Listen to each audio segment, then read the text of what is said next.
Assalamualaikum warahmatullahi wabarakatuh. Kembali lagi bersama aku Vicky Jas Alba di FJ Live dalam segmen cerita horor. Hari ini aku bakal membahas tentang cerita hantu di Balairung UGM. Seperti apa ceritanya? Langsung saja ke videonya.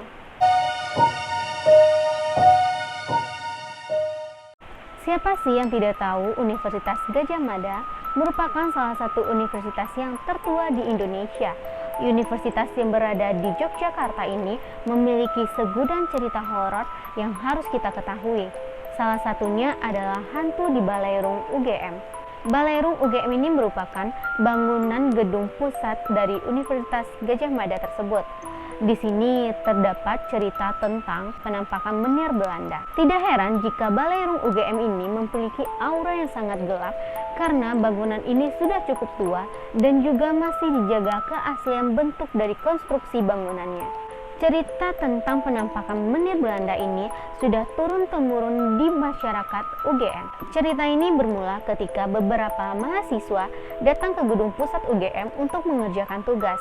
Tiba-tiba datang seorang bapak-bapak duduk di dekat mereka.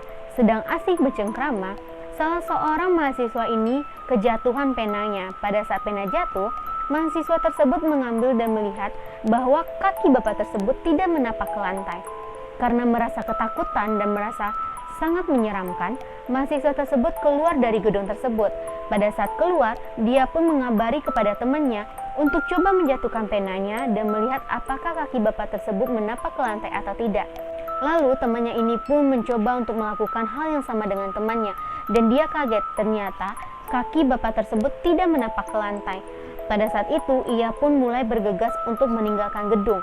Pada saat mau meninggalkan gedung, bapak itu membisikkan ke telinganya bahwa sudah mau pergi nak, atau sudah tahu. Ia pun mulai bergegas pergi meninggalkan gedung tersebut. Namun kejadian seram penampakan tidak hanya berhenti di sini saja. Ada sekumpulan mahasiswa yang saat itu tengah berkumpul di Balairung UGM.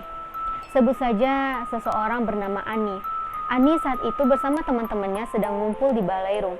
Bagi orang atau mahasiswa yang sudah pernah pergi ke Balairung UGM, tentu mengetahui bagaimana posisi-posisi ruangan di UGM tersebut. Di Balairung itu berada posisi yang kamar mandinya itu berada pojok dan ujung pojok, di mana kamar mandi perempuan dan laki-laki itu sangat berpisah jauh. Pada saat itu, Ani sedang asing ngumpul bersama teman-temannya, kebelet pipis. Pada saat itu tuh teman yang lain bilang kepada Ani, kalau kamar mandi ada di ujung, tapi kalau bisa tahan, ya sudah tahan saja karena gelap. Namun Ani sudah merasa tidak lagi mampu menahan kebeletnya. Ia pun pergi ke kamar mandi tersebut sendirian, di mana ia membawa HP sebagai senter. Dia berjalan ke lorong menuju kamar mandi tersebut. Ani yang saat itu masuk ke toilet terburu-buru, ia tidak menutup pintu toilet di bagian luar. Pada saat dia masuk ke dalam bilik toilet, tiba-tiba terdengar suara hempasan pintu yang sangat kencang. Namun pada saat itu Ani yang masih kebelet pipis, ia tidak menghiraukan hal tersebut. Setelah selesai Ani pun keluar dari bilik toilet, ia kaget. Ternyata pintu toilet di bagian luar sudah terkunci sangat rapat dan tidak bisa dibuka. Ani di situ mulai sangat panik dan ia mengingat bahwa dia tadi membawa handphone ke kamar mandi. Pada saat dia melihat ternyata handphonenya tidak mendapatkan jaringan sama sekali sehingga Ani tidak bisa menelpon teman-temannya untuk mendapatkan bantuan agar pintu dibuka dari luar. Di situ Ani mulai merasa sangat panik dan takut, namun dia coba meyakinkan dalam hatinya bahwa dia bisa membuka pintu sambil berdoa. Dia pegang ganggang pintu dan dia tarik ke belakang. Akhirnya pintu toilet tersebut bisa terbuka.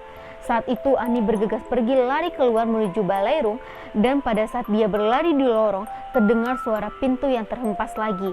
Di situ sangat terlihat jelas bahwa ada hantu yang mengunci mahasiswanya di dalam toilet Balairung UGM. Jadi buat kamu yang ke Balairung UGM, hati-hati dan ajaklah temanmu apabila kamu mau ke toilet atau ke bagian manapun. Jangan pernah sendirian. Apabila kalian suka videonya, like, komen, dan subscribe agar aku semakin semangat lagi buat video-video selanjutnya. Bye-bye.